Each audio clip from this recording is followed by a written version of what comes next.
This is Haven Space, a safe place for fantasies, brought to you by sex coach and researcher Sara Perry. Hi folks, this is Sara Perry. Welcome back to my channel. Today I'm going to tell you something that nobody else has ever told you. I'm going to tell you that the way to fix your sexless relationship is to start planning sex. And no, I'm not talking about things like you're expected to have maintenance sex because your partner needs it. I'm telling you to plan the kind of sex that happens organically. How does that happen? Well, we are not creatures of spontaneity. We're just not. We like things that are exciting, and we can be excited by things spontaneously, but those things tend to happen. When you think on some of the wildest sex stories you've ever heard, maybe like sex parties, orgies, gangbangs, none of those things happen without planning. So understand that you can have wild, dynamic, pleasurable experiences and have a lot of thought behind them also.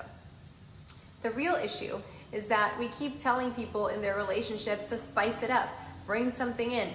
Trust me, a diamond ring, a unicorn, aka a girl who is single to come fuck you and your girlfriend, and a baby are not gonna fix your failing relationship. In fact, the only thing that will spice up your sex life is you actually acting like you care about the person and want to share pleasure with that person. It's completely acceptable to live a life that is exhausting because you are working and are busy or traveling or have kids.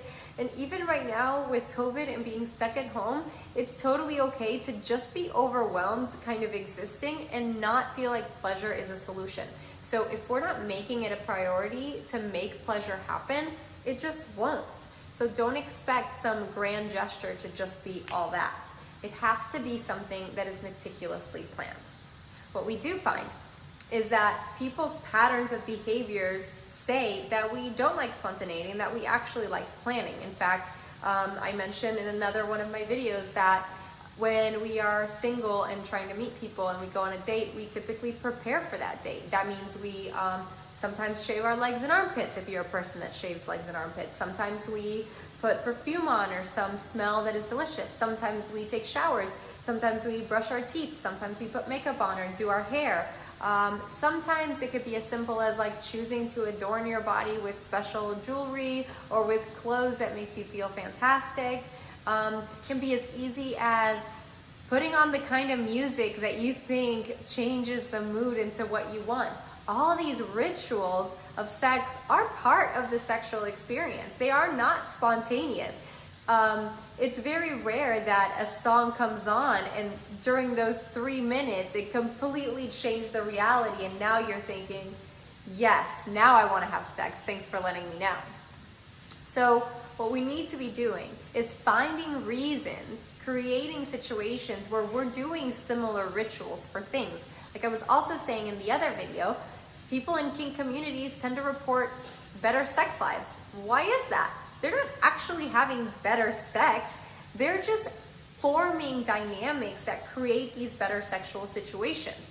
A person, for example, that engages in shibari, which is like rope tying, sometimes when you hang with ropes and stuff. This is an art, and it's certainly not something that just happens. You didn't just turn around and suddenly you're tied up. No, the ropes came out. Likely the person didn't shave recently so that their legs wouldn't be as irritated, or maybe the person hasn't eaten in the last couple of hours so they can be tied up upside down. All of these little nuances in decision making prepare us for sex and pleasure. Again, remember that I'm referring to sex as the entire pleasurable sharing experience. My definition of sex doesn't have anything to do with the moment you take your clothes off, the moment there's penetration, the moment there's orgasm, it ends.